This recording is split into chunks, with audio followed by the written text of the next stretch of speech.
Hi, hello students. Welcome to our channel. ఈరోజు ఈ వీడియోలో మనం 10th class maths chapter 12 surface areas and volumes exercise 12.1 question number 3 and 4 గురించి నేర్చుకుంటున్నాం. ఈ చాప్టర్ లో ఉన్న all exercises videos, example videos and ఈ చాప్టర్ ఇంట్రడక్షన్ వీడియో ఈ వీడియో లాస్ట్ లో మీకు ప్లేలిస్ట్ డిస్ప్లే అవుతుంది, చెక్ చేసుకోవచ్చు. సో క్వశ్చన్ నెంబర్ 3 చూడండి. A toy is in the form of a cone of radius 3.5 centimeters mounted on a hemisphere of same radius. So hemisphere మీద cone ఉంది అని చెప్తున్నారు. సో చూడండి, బేస్ లో వచ్చేసరికి మనకి ఇలాగా హెమిస్పియర్ ఉంది అని చెప్తున్నారు. సో దీనిపైన ఇలాగా కోన్ ఉంది అని చెప్తున్నారు. ఇక్కడ మనకి కోన్ కి రేడియస్ ఇచ్చారు. కోన్ బేస్ మీరు అబ్జర్వ్ చేసినట్లయితే సేమ్ సర్కిల్ షేప్ లోనే ఉంటుంది. అలానే హెమిస్పియర్ బేస్ కూడా మనకి సర్కిల్ షేప్ లో ఉంటుంది. అంటే ఇక్కడ మనకి ఏదైతే కోన్ రేడియస్ అవుతుందో సేమ్ అదే హెమిస్పియర్ కూడా రేడియస్ అవుతుంది. ఇక్కడ మనకి కోన్ రేడియస్ వచ్చేసరికి 3.5 సెంటీమీటర్స్ అని ఇచ్చారు. సేమ్ హెమిస్పియర్ కూడా 3.5 సెంటీమీటర్స్ అవుతుంది. అండ్ నెక్స్ట్ ఈ టాయ్ ఏదైతే ఉందో దీనికి టోటల్ హైట్ అనేది మనకి ఇచ్చారు. ఈ టోటల్ హైట్ అనేది మనకి 15.5 సెంటీమీటర్స్ అని చెప్తున్నారు. అంటే ఇంక్లూడింగ్ కోన్ అండ్ హెమిస్పియర్ ఈ టోటల్ హైట్ వచ్చేసరికి మనకి 15.5 సెంటీమీటర్స్ అని చెప్తున్నారు. మనం ఏం ఫైండ్ అవుట్ చేయాలి అంటే find the total surface area of the toy. ఈ టాయ్ కి మనము టోటల్ సర్ఫేస్ ఏరియా అనేది ఫైండ్ అవుట్ చేయాలి. సేమ్ ఇదే ప్రాబ్లం మీరు ఎగ్జాంపుల్ 1 లో చేశారు. సేమ్ అదే మోడల్. ఫస్ట్ మనము ఈ హెమిస్పియర్ కి రేడియస్, హెమిస్పియర్ కి ఏదైతే రేడియస్ అవుతుందో అదే హైట్ అవుతుంది. టోటల్ టాయ్ హైట్ లో నుంచి హెమిస్పియర్ హైట్ ని మీరు సబ్ట్రాక్షన్ చేసినట్లయితే రిమైనింగ్ మనకి ఏదైతే కోన్ ఉందో ఈ కోన్ హైట్ వచ్చేస్తుంది. సో హైట్ ని ఫైండ్ అవుట్ చేసుకున్న తర్వాత మనం టోటల్ సర్ఫేస్ ఏరియా అనేది ఫైండ్ అవుట్ చేస్తాం. సో ఇప్పుడు ఈ టాయ్ కి టోటల్ సర్ఫేస్ ఏరియా మనం ఎలా చూస్తాము అంటే, సో ఇక్కడ మీకు కోన్ ని మీరు అబ్జర్వ్ చేసినట్లయితే దీనికి కర్వ్డ్ సర్ఫేస్ ఏరియా ఉంది. అండ్ అలానే ఇక్కడ మనకి హెమిస్పియర్ ఉంది కదా, ఈ హెమిస్పియర్ కూడా కర్వ్డ్ సర్ఫేస్ ఏరియా ఉంది. ఈ టాయ్ కి టోటల్ సర్ఫేస్ ఏరియా అంటే మీరు కోన్ కి అండ్ హెమిస్పియర్ కి కర్వ్డ్ సర్ఫేస్ ఏరియా వేయాలి. మీరు కోన్ కి టోటల్ సర్ఫేస్ ఏరియా వేయకూడదు, ఎందుకంటే ఈ cone base and hemisphere base అనేది మనకి కనిపించట్లేదు. ఓకేనా? సో కనిపించట్లేదు కాబట్టి మీరు టోటల్ సర్ఫేస్ ఏరియా ఫార్ములాస్ వేయకూడదు. జస్ట్ ఈ 2 సాలిడ్స్ కి మనము కర్వ్డ్ సర్ఫేస్ ఏరియా ఫార్ములా వేసుకుంటే సరిపోతుంది. సో సొల్యూషన్ చూడండి. Here toy is combination of A hemisphere and cone. So toy వచ్చేసరికి మనకి హెమిస్పియర్ అండ్ కోన్ కాంబినేషన్ లో ఉంది. ఫస్ట్ మనము హెమిస్పియర్ ఏవైతే పోర్షన్ లో వాల్యూస్ ఉన్నాయో అవి రాసుకుందాము. సో ఇక్కడ మనకి ఏం చెప్తున్నారు, హెమిస్పియర్ కి అండ్ కోన్ కి రేడియస్ అనేది సేమ్ అని చెప్తున్నారు. సో రేడియస్ మనకి ఎలా వస్తుంది, సర్కిల్ సెంటర్ పాయింట్ నుంచి సర్కిల్ మీదకి మనం ఎట్ సైడ్ లైన్ గీసినా గానీ అది మనకి రేడియస్ అవుతుంది. ఇక్కడ మీరు అబ్జర్వ్ చేసినట్లయితే సో హెమిస్పియర్ కి బేస్ అనేది సర్కిల్ షేప్ లో ఉంది. సో ఈ సర్కిల్ కి మనకి రేడియస్ వచ్చేసరికి 3.5 అని చెప్తున్నారు. సో 3.5 రాసుకోండి. అండ్ నేను ఆల్రెడీ ప్రీవియస్ ప్రాబ్లం లో చెప్పాను, హెమిస్పియర్ కి రేడియస్ అండ్ హైట్ అనేవి ఈక్వల్ గా ఉంటాయి, అంటే సేమ్ ఉంటాయి. హెమిస్పియర్ కి రేడియస్ అనేది 3.5 అయితే హైట్ కూడా సేమ్ 3.5 అవుతుంది. సో ఎందుకంటే ఇక్కడ సర్కిల్ సెంటర్ పాయింట్ నుంచి సర్కిల్ మీదకి మనకి ఎట్ సైడ్ లైన్ గీసినా కానీ అది మనకి రేడియస్ అవుతుంది. సో ఇక్కడ మనకి హైట్ అండ్ రేడియస్ సేమ్ గా ఉంటుంది. ఈ సర్కిల్ సెంటర్ పాయింట్ నుంచి సర్కిల్ మీదకి ఇలా కర్వ్డ్ సర్ఫేస్ మీదకి ఎట్ సైడ్ లైన్ గీసినా గానీ అది రేడియస్ అవుతుంది. సో హైట్ అండ్ రేడియస్ వచ్చేసరికి మనకి ఇక్కడ ఈక్వల్ అవుతాయి. సో అది రాసేసుకోండి. సో రేడియస్ హెమిస్పియర్ పార్ట్స్ వచ్చేసరికి మీరు R1 H1 తీసుకోండి, ఎందుకంటే ఇక్కడ మనకి 2 సాలిడ్స్ ఉన్నాయి కాబట్టి. So first solid hemisphere portions మనం R1 H1 అని తీసుకుందాము. R1 equal to 3.5 centimetres and height H1 equal to same 3.5 centimetres. అలానే ఇక్కడ మనకి ఇంకొక సాలిడ్ కూడా ఇచ్చారు. సో కోన్, ఈ కోన్ కూడా మనము సేమ్ ఒకసారి హైట్ అండ్ రేడియస్ రాసుకుందాము. ఓకే, సో నెక్స్ట్ అది చూడండి. For conical portion, so conical portion లో చూడండి, సో ఈ హెమిస్పియర్ మీద కోన్ ఉంది అని చెప్తున్నారు. సో ఇలా వస్తుంది మీకు. ఓకే, సో బేస్ రెండిటికి సేమ్గా ఉంటుంది. సో బేస్ సేమ్గా ఉంది కాబట్టి ఇక్కడ కూడా సేమ్ రేడియస్ సేమ్ అవుతుంది. So radius, so cone parts radius వచ్చేసరికి మనం R2 అని తీసుకుందాము. Same 3.5 centimetres.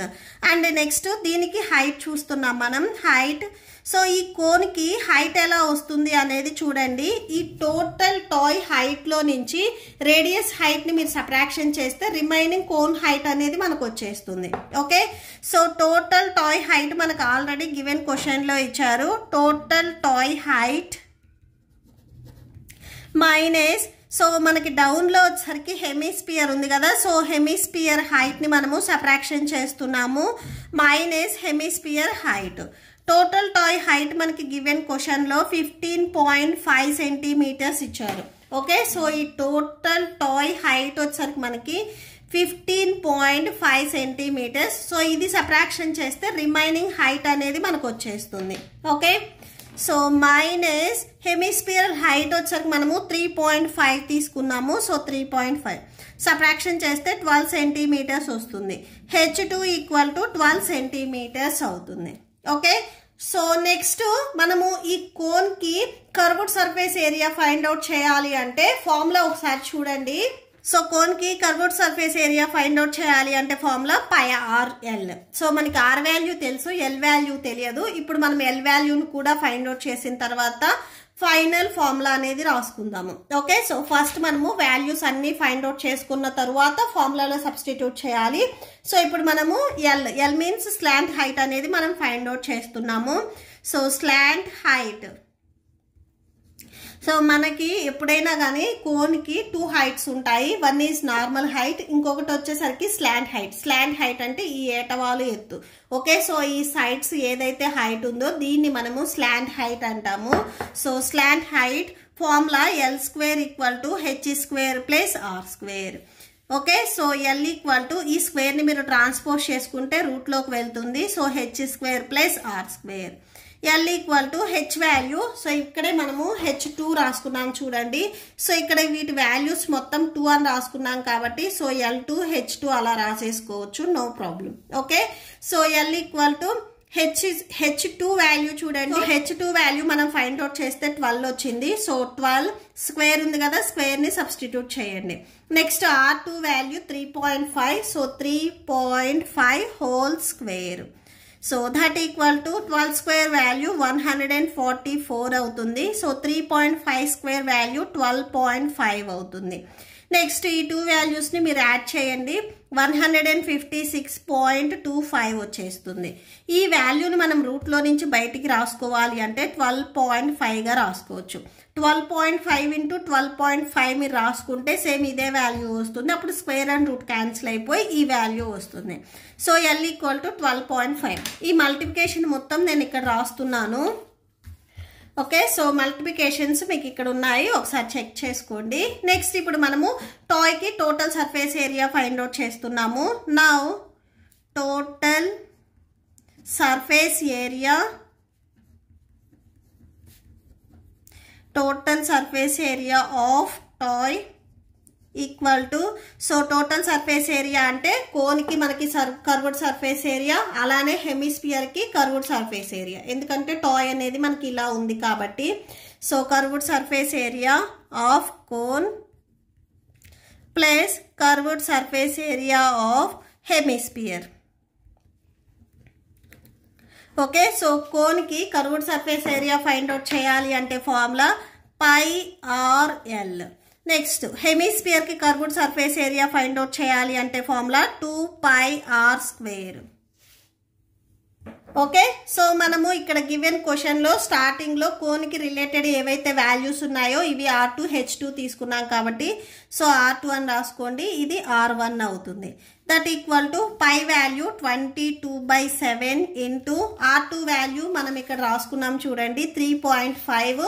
సో అది సబ్స్టిట్యూట్ చేయండి. 3.5 ఇంటూ L వాల్యూ మనకి 12.5 వచ్చింది. So 12.5 plus next 2 into pi value 22/7 into same R value ఇక్కడ మనకి 3.5. సో 3.5. సో ఆర్కి స్క్వేర్ ఉంది కాబట్టి 3.5 కూడా స్క్వేర్ వచ్చేస్తుంది. క్యాన్సిల్ అవుతుంది, క్యాన్సిల్ చేయండి. 7 1s 7 5s 35. ఇక్కడ 1 డిజిట్ బిఫోర్ పాయింట్ ఉంది కాబట్టి వచ్చిన ఆన్సర్ కూడా 1 డిజిట్ బిఫోర్ పాయింట్ పెట్టుకోండి. పాయింట్ని ఎప్పుడు అలా సింగిల్ వదిలేయకూడదు. బిఫోర్ ఏ వాల్యూస్ లేకపోతే 0 పెట్టుకోవాలి. ఓకే, సో పాయింట్కి before. So that equal to 22 into 0.5 into 12.5 plus ఇక్కడ 2 ఇంటూ 22/7 ఇంటూ 3.5 హోల్ స్క్వేర్ అంటే 3.5 అనేది మనకి 2 టైమ్స్ మల్టిప్లై అవుతుంది. Same 7 1s 7 0.5s. That equal to so 22 into 0.5 into 12.5 plus 2 into 22 into 0.5 into 3.5. First ఈ 3 వాల్యూస్ని మల్టిప్లై చేయండి. Next ఈ 4 వాల్యూస్ని మల్టిప్లై చేయండి. నెక్స్ట్ యాడ్ చేసుకోండి. ఓకే, సో ఫస్ట్ ఈ 3 వాల్యూస్ని నేను మల్టిప్లై చేస్తున్నాను. మల్టిప్లికేషన్ ఇక్కడ నెక్స్ట్ పేజ్లో రాస్తున్నాను చూడండి. సో చూడండి 0.5 ఇంటూ 12.5ని మల్టిప్లై చేస్తే 06.25 వస్తుంది. నెక్స్ట్ బిఫోర్ 22 ఉంది కదా, మల్టిప్లై చేస్తే 137.50. టోటల్గా ఈ 3 వాల్యూస్ని మీరు మల్టిప్లై చేసినట్లయితే 137.50 వస్తుంది. నెక్స్ట్ ఈ 2 వాల్యూస్ని మల్టిప్లై చేయండి, 1.75 వస్తుంది. 2 22s 44. 44 ఇంటూ 1.75ని మీరు మల్టిప్లై చేస్తే 77.00 వస్తుంది. సో దీన్ని మీరు 77 అయినా రాసుకోవచ్చు. పాయింట్కి రైట్ సైడ్లో ఓన్లీ జీరోస్ ఉంటే రాసుకున్నా రాసుకోకపోయినా నో ప్రాబ్లం. ఈ 2 వాల్యూస్ని మీరు యాడ్ చేసుకున్నట్లయితే 214.5 స్క్వేర్ సెంటీమీటర్స్ వస్తుంది. So therefore total surface area of the toy 214.5 square centimetres. Okay, so that's it. Next question number 4 చూడండి. A cubical block of a side 7 centimetres is surmounted by a hemisphere. So ఇక్కడ మనకి cubical black కి side ఇచ్చారు 7 centimetres అని. Okay, so ఇక్కడ hemisphere కి ఏదైతే మనకి డయామీటర్ అవుతుందో అదే బ్లాక్ కి సైడ్ అవుతుంది. అంటే హెమిస్పియర్ కి డయామీటర్ 7 సెంటీమీటర్స్ అండ్ బ్లాక్ ఏదైతే క్యూబ్ ఉందో ఈ క్యూబ్ కి సైడ్ వచ్చరికి 7 centimetres. What is the greatest diameter of the hemisphere can have. So hemisphere కి గ్రేటెస్ట్ డయామీటర్ ఏమవుతుంది? Find the surface area of the solid. So ఆ solid కి మనం సర్ఫేస్ ఏరియా అనేది ఫైండ్ అవుట్ చేయాలి. సో ఇది ఒకసారి చూడండి. ఇక్కడ మనకి క్యూబ్ ఉంది అని చెప్తున్నారు. సో ఈ క్యూబ్ లో వచ్చేసరికి మనకి ఆల్ సైడ్స్ అనేవి ఈక్వల్ గా ఉంటాయి. అండ్ నెక్స్ట్ ఈ క్యూబ్ మీద మనకి ఇట్లాగా హెమిస్పియర్ ఉంది అని చెప్తున్నారు. సో ఈ హెమిస్పియర్ మీరు టాప్ ప్లేస్ నుంచి అబ్జర్వ్ చేసినట్లయితే మీకు ఇక్కడ కనిపిస్తుంది చూడండి. ఈ క్యూబ్ సైడ్ ఇక్కడ మీరు అబ్జర్వ్ చేసినట్లయితే ఇలా నేను లైన్ డ్రా చేస్తున్నాను చూడండి. ఈ లైన్ మొత్తాన్ని ఈ హెమిస్పియర్ అనేది కోయిన్సైడ్ చేసింది. సో ఇవి రెండు కోయిన్సైడ్ అయ్యాయి కాబట్టి సో ఏదైతే స్క్వేర్ కి సైడ్ ఉందో అదే మనకి హెమిస్పియర్ కి డయామీటర్ అవుతుంది. ఓకే, సో సర్కిల్ లో హాఫ్ పార్ట్ వచ్చేసరికి మనకి రేడియస్ అవుతుంది, టోటల్ పార్ట్ వచ్చేసరికి మనకి డయామీటర్ అవుతుంది. సో ఇది మనకి డయామీటర్ అవుతుంది. ఈ హెమిస్పియర్ కి గ్రేటెస్ట్ డయామీటర్ అడుగుతున్నారు. సో ఈ గ్రేటెస్ట్ డయామీటర్ కూడా సేమ్ ఇదే అవుతుంది. అంటే 7 సెంటీమీటర్స్ మనకి గ్రేటెస్ట్ డయామీటర్ అవుతుంది. నెక్స్ట్ సో సాలిడ్ కి total surface area find out చేయాలి. సో టోటల్ సర్ఫేస్ ఏరియా ఒకసారి ఇక్కడ మీరు అబ్జర్వ్ చేయండి. ఫస్ట్ మనము క్యూబ్ కి total surface area find out చేస్తాము. నెక్స్ట్ వచ్చేసరికి ఈ హెమిస్పియర్ అనేది ఇలా ఉంది, మనకి ఈ బేస్ అనేది రావట్లేదు అంటే కనిపించట్లేదు. నెక్స్ట్ ఏం చేస్తాము, ఈ హెమిస్పియర్ కి కర్వ్డ్ సర్ఫేస్ ఏరియా వేస్తాము. ఫస్ట్ మనము క్యూబ్ కి టోటల్ సర్ఫేస్ ఏరియా వేస్తున్నాము. హెమిస్పియర్ మనకి కర్వ్డ్ సర్ఫేస్ ఏరియా మాత్రమే కనిపిస్తుంది. ఈ బేస్ అనేది ఇక్కడ ఇది కోయిన్సైడ్ అయింది. సో మనకి ఈ బేస్ తో పని లేదు, curved surface area find out చేయాలి. నెక్స్ట్ ఈ క్యూబ్ లో వచ్చరికి మనకి కొంచెం పార్ట్ అనేది ఈ హెమిస్పియర్ తో కోయిన్సైడ్ అయింది. అంటే ఈ పార్ట్ అనేది మనకి కనిపించట్లేదు. సో కనిపించట్లేదు కాబట్టి ఈ పార్ట్ ని మనం సబ్ట్రాక్షన్ చేయాలి. సో మైనస్ ఈ బేస్ వచ్చేసరికి మనకి సర్కిల్ షేప్ లో ఉంది కాబట్టి హెమిస్పియర్ బేస్. సో ఈ హెమిస్పియర్ బేస్ ని మీరు సబ్ట్రాక్షన్ చేయాలి. సో టోటల్ గా మనకి క్యూబ్ కి టోటల్ సర్ఫేస్ ఏరియా, అలానే హెమిస్పియర్ కి కర్వ్డ్ సర్ఫేస్ ఏరియా. సో ఇక్కడ మనకి ఏరియా అనేది ఇది కనిపించట్లేదు కాబట్టి దీన్ని సబ్ట్రాక్షన్ చేయాలి. సో ఇది మనకి సర్కిల్ షేప్ లో ఉంటుంది. మీరు ఇలాగ లైన్ ని డ్రా చేసినట్లయితే చుట్టూ ఇది మనకి సర్కిల్ షేప్ లో ఉంది. So area of the circle minus చేస్తాం దాన్ని. ఓకే, సో సొల్యూషన్ చూడండి. Given a cubical block is surmounted by a hemisphere. So diameter of the hemisphere must be equal to the side of the cubical block. Cube side ఏదైతే ఉందో అదే మనకి diameter అవుతుంది. And greatest diameter కూడా అడిగారు కదా, next అది కూడా రాసుకోండి. And it is the greatest diameter. So ఇదే మనకి గ్రేటెస్ట్ డయామీటర్ కూడా అవుతుంది. So it is the greatest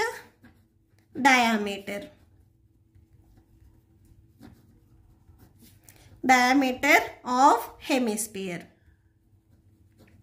okay, so cubical portion లో ఫస్ట్ మనకి ఎడ్జ్ అనేది 7 సెంటీమీటర్స్ ఆల్రెడీ ఇచ్చారు. సో ఎడ్జ్ అయినా కానీ సైడ్ అయినా కానీ సేమే అవుతుంది మనకి, ఎడ్జ్ ఆర్ సైడ్. సో మనం ఇవి స్మాల్ ఏ తో డినోట్ చేస్తాము. Small a equal to 7 centimetres.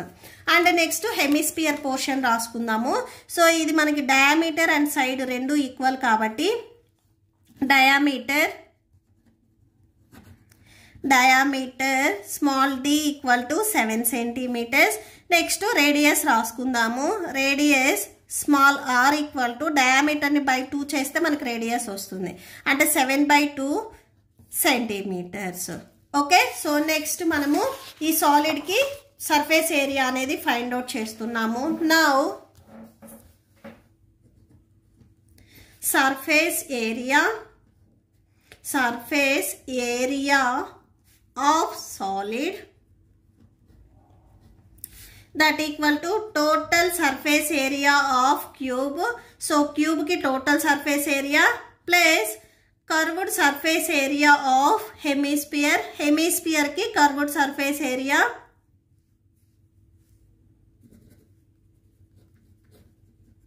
Minus. So చూడండి, క్యూబ్ కి టోటల్ సర్ఫేస్ ఏరియా, హెమిస్పియర్ కి కర్వ్డ్ సర్ఫేస్ ఏరియా. నెక్స్ట్ ఈ పార్ట్ ని మనము సబ్ట్రాక్షన్ చేస్తున్నాము. సో ఈ పార్ట్ వచ్చేసరికి మనకి బేస్ సర్కిల్ షేప్ లో ఉంది కాబట్టి so area of circular base of hemisphere. Okay, so cube కి total surface area find out చేయాలి అంటే formula 6a² plus next hemisphere కి curved surface area find out చేయాలి అంటే ఫార్ములా 2πr². నెక్స్ట్ ఈ హెమిస్పియర్ బేస్ వచ్చేసరికి సర్కిల్ షేప్ లో ఉంది. సో సర్కిల్ కి ఏరియా ఫైండ్ అవుట్ చేయాలి అంటే formula πr². That equal to 6 into a value ఇప్పుడే మనం రాసుకున్నాము 7 సెంటీమీటర్స్ అని. సో ఆ ప్లేస్ లో మీరు 7 ని సబ్స్టిట్యూట్ చేయండి. 7² ప్లస్ 2 ఇంటూ పై వాల్యూ 22/7 ఇంటూ ఆర్ వాల్యూ చూడండి ఇక్కడ 7/2. సో అది రాసేసుకోండి. 7/2 ఇక్కడ సేమ్ స్క్వేర్ ఉంది కదా, స్క్వేర్ రాసేసుకోండి. నెక్స్ట్ పై వాల్యూ 22/7 ఇంటూ ఇక్కడ ఆర్ వాల్యూ సేమ్ చూడండి 7/2. సో అదే రాసేసుకోండి. Next that equal to 6 into 7² అంటే 7 into 7 plus next 2 into 22/7 into 7/2 whole square అంటే 7/2 అనేది మనకి 2 టైమ్స్ మల్టిప్లై అవుతుంది.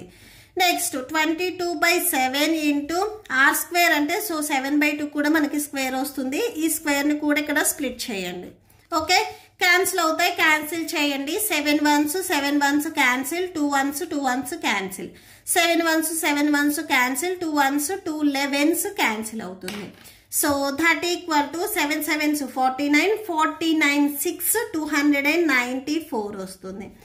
సో అది రాసేసుకోండి.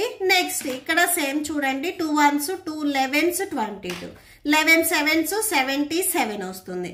మైనస్ 11 7s 77, డినామినేటర్లు ఇక్కడ 2 ఉంది సో 2 రాసేసుకోండి.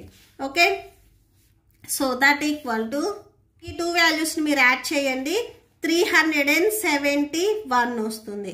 మైనస్ 77/2. సో నెక్స్ట్ ఈ 77 ని మీరు 2 తో డివైడ్ చేసినట్లయితే 38.5 వస్తుంది. 371 మైనస్ 38.5. సో సబ్ట్రాక్షన్ చేసుకున్నట్లయితే 332.5 స్క్వేర్ సెంటీమీటర్స్ వస్తుంది. సో కన్క్లూడ్ చేయండి లాస్ట్లో. Therefore surface area of solid that equal to 332.5 square centimeters. Okay, so that's it. మీకు ఈ వీడియో నచ్చితే ప్లీజ్ లైక్ చేయండి, మీ ఫ్రెండ్స్కి షేర్ చేయండి అండ్ మన ఛానల్ని సబ్స్క్రైబ్ చేసుకోండి. ఇప్పుడు మీకు ఈ వీడియో లాస్ట్లో ఈ chapter playlist and next questions videos display అవుతే చెక్ చేసుకోవచ్చు. Thank you and thanks for watching.